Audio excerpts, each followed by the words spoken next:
Well, finally, the 114th Congress is in session for the last time, and we're going to be rid of them shortly.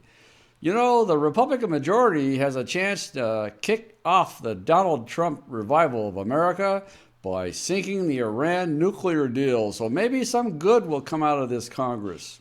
After 8 years of Barack Obama and his team of buffoons running things without a mandate from a majority of Americans, Congress has a mandate now and a clear direction, thanks to Mr. Trump. It's time to start unraveling the disasters that Obama has caused. And one of the biggest disasters is the foreign policy blunder that's called the Iran nuclear deal. This deal was negotiated unilaterally by Obama and his castle idiot, Secretary of State John Kerry, who's shown in today's background image talking with one of his national inlaws. By the way, his daughter's married into Islam and Iran, and I'll talk about that more in a minute. But take a real close look at Kerry. This guy's a rich man. Very, very rich, but he's sure skimping on that toupee, isn't he? God awful looking, isn't it? The Iranians must have been in stitches the whole time that he was on the other side of the table. I never saw anything worse in my life. It should have been voted on by the U.S. Senate as a treaty, since it was an agreement between the United States, Iran, Russia, China, France, and the International Atomic Energy Agency. But that deal wasn't. It wasn't, and the more we kept learning about the deal, the worse it looked. You know, the Mad Mullahs in Tehran ran circles around the idiots on Obama's foreign policy team, especially Kerry. In essence, even the Mad Mullahs figured out a way to swift boat Mr. Kerry.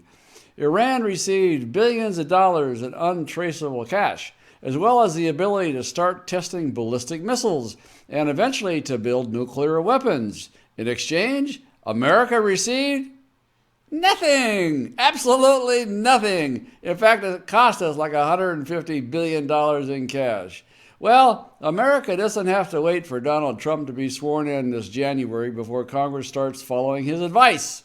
We can sink the Iran nuclear deal before any more damage is done if American patriots like you and I can convince Congress to renew the Iran Sanctions Act. So stay tuned to learn how we can do that.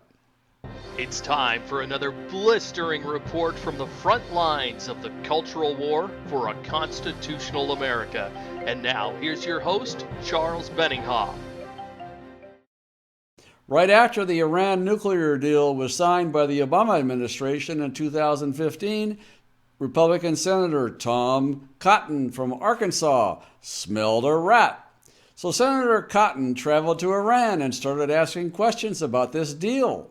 He discovered that the Mad Mullahs from Tehran cut at least 2 secret side deals with the International Atomic Energy Agency. The Obama administration didn't even know about these deals. You know what? They still don't know about them. Here was the moment in a Senate committee hearing when Senator Cotton asked John Kerry about these side deals. Secretary Kerry, have you read either of these 2 side deals between the IAEA and Iran? No, I haven't read it. Have you read any previous drafts? No, I haven't. On any form, paper, tablet, I've computer? I've been briefed through our team that met with the IAEA. What a dope, man. Can you believe the guy who's a chief negotiator doesn't know about this stuff? What a real dope. You know, John Kerry's daughter is married to the son of one of the Muslim negotiators for the Iranians. Let me repeat that. The daughter of Kerry is married to one of the negotiators from Iran. So why did we pick Kerry? Well, another conflict of interest from the Obama administration. I wonder how much Kerry pocketed in some far-off bank account. He sat down at the bargaining table with the Iranians, and they lied right to his face, and he fell for it. Or maybe he knew the truth and was too busy counting his bribe money. Maybe Congress should ask WikiLeaks for a copy of those deals, since John Kerry failed to even notice that the agreements between Iran and the UN existed, even though they were material to make the whole arrangement work for Iran. The only nice thing that can be said about Kerry is that he earned more electoral college votes when he ran for president in 2004 than Hillary Clinton did this year. How about that? So after this ridiculous deal was cut, the Iranians immediately started up their centrifuges so they could jumpstart their nuclear weapons program. The Mad Mullahs also started launching ballistic missiles, and Obama's donors began doing cartwheels because they were able to land weapon contracts with the Mad Mullahs from Tehran. Iran didn't even release the American hostages it was holding until after Obama and Kerry sent them a ransom payment. And that ransom payment was sent to them in cash, greenbacks. Great job, Obama and Kerry. You know, Donald Trump was absolutely correct when he said this was one of the dumbest foreign policy deals ever negotiated, not just in the history of the United States, in the history of the world. Obama didn't even get America's hostages released. Obama paid for their release several months after the deal went into effect. It's time for America to change course, and we can do that by demanding that Congress renew the Iran Sanctions Act. The chairman of the House Foreign Affairs Committee has written a bill to renew that act, which has been in place since 1996. But the bill faces an uphill battle. That's where you and I come in. Many members of Congress don't want to rock the boat right now. They want to pass the budget and sneak off for Thanksgiving. But every day that the Iran deal remains in effect, those nuclear centrifuges are running, and they get closer and closer and closer to developing nuclear weapons and more sophisticated ballistic missiles.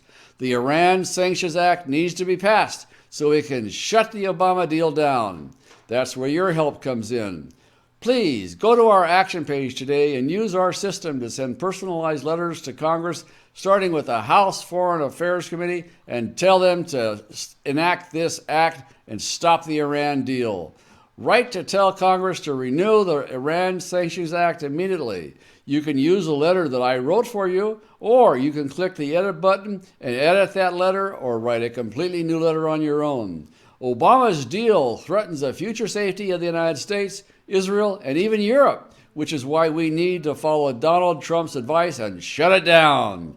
Stay tuned, because we have instructions on the next screen from Bob Mallory describing how you can get to our action page and send your personalized messages to Congress. This is Charles Benninghoff signing off and wishing you freedom, fulfillment, and God's many blessings. Tell Congress to pass the Iran Sanctions Renewal Act this week. If you're on our action page on our website, use the form next to the video screen to select a program. If you're watching this on YouTube or Facebook, click the icon appearing now to find a link to our action page, or check the video's description to find the link. Speak out today.